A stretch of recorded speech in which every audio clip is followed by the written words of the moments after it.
Most people think retirement accounts like your Roth IRA or 401k are always better than a brokerage account. But in some situations, the brokerage is the smarter play. More flexibility, no withdrawal rules, and access whenever you need it. So stick with me because I'll show you step by step on how to set up this Fidelity Brokerage account and why I chose this for my investing challenge. I'll go over that later in the video. As we set up this Fidelity Brokerage account from scratch, if you want to open a traditional Roth IRA, the process is similar. So if you want to go along with the steps, open your browser and let's head on over to fidelity.com. Okay, so quick privacy note before we begin. On a real application, you'll be asked for your social security number, your address, your account numbers. Obviously, for my own privacy, we're going to blur or skip those altogether on this screen. And here's a disclaimer. This video is for educational purposes only. I'm a financial coach, not a financial advisor. My job is to help you create margin or extra room in the budget so you can achieve your financial goals, whether that's buying a home or a rental property, getting a newer car, or putting more into the stock market. So please do your own research and invest according to your own goals and risk tolerance. So step one, we are going to head over to fidelity.com. So on the desktop, you'll go to fidelity.com, click open an account. So today we are not going to be looking at retirements or IRAs. We're not looking for planning advice. We are going to go to brokerage account here on the left, click open an account. Okay, it's going to ask, are you already a Fidelity customer? Do you have it in a 401k with your retirement package that you get through your employer? In this particular case, I am not, so we are going to click no. So opening an account takes a few minutes. That's okay. They need to confirm our identity. That's fine. We'll click next. So for this, it's asking for an individual or joint. If you plan on having an account with a spouse or partner, you can click I'll share it. There'll be additional questions. Right now, this is just for me. So next. Okay, so here's where I was saying it's going to ask for your first, last name, social security number, date of birth, country of citizenship, your mobile number, email, where you live, address. So I'll go ahead and fill these out, not to bore you, and then we'll skip to the end when we hit next. Okay, so we clicked next. How do you make a living? Are you self-employed? Are you employed by another person? Are you unemployed?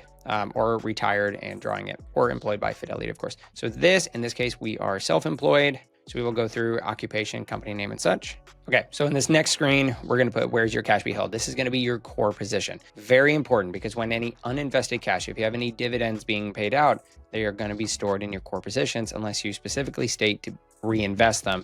And we'll cover that later actually in the account. So in this particular instance, I'm going to choose SPACs. It's a governing money market fund, really good yield. So it's pretty normal. I'm going to go and go ahead and choose that. So here it's going to take a moment to review the information, going through all the stuff that we've entered, important documents, confirmation, received, understand, agree, all that's going to be covered.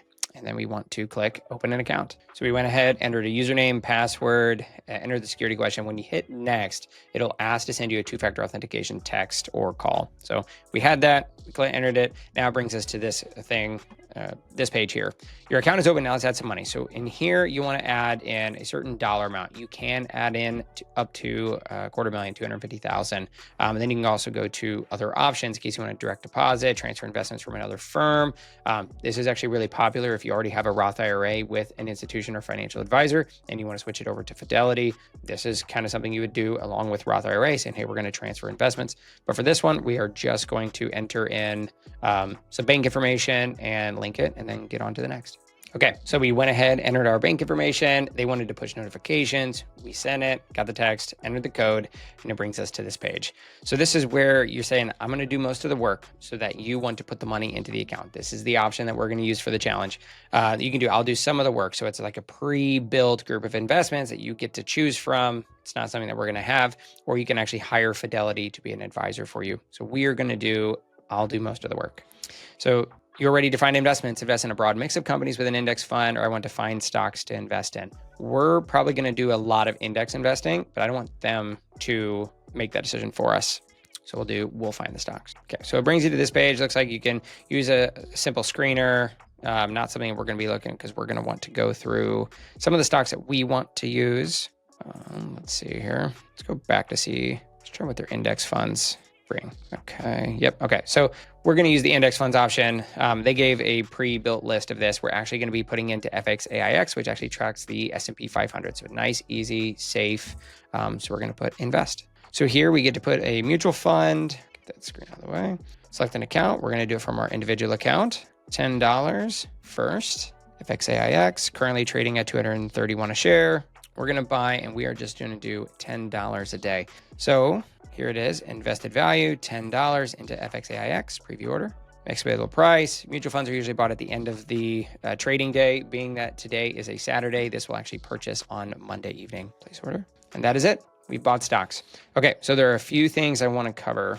Okay, now it wouldn't be good of me to say that these accounts are all sunshine and rainbows. So we have to cover safety and expectations. Money market funds, including SPACs, are not FDIC insured, and they can lose value, even though they seek to maintain about $1 per share to maintain that certain level.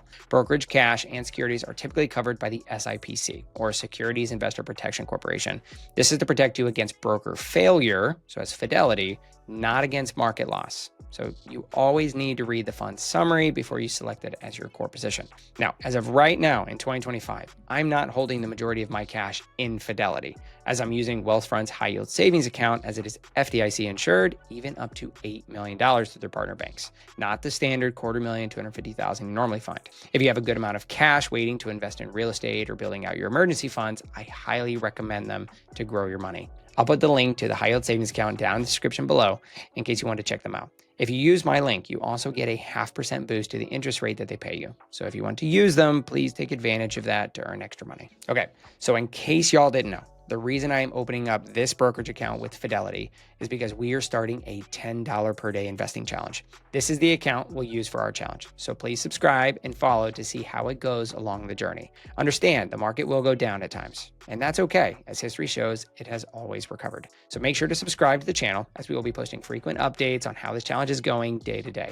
Then each month I'll post a progress update so you can follow along and see how it's doing, and possibly even get started yourself. Thank you so much for watching, and I'll see you in the next video.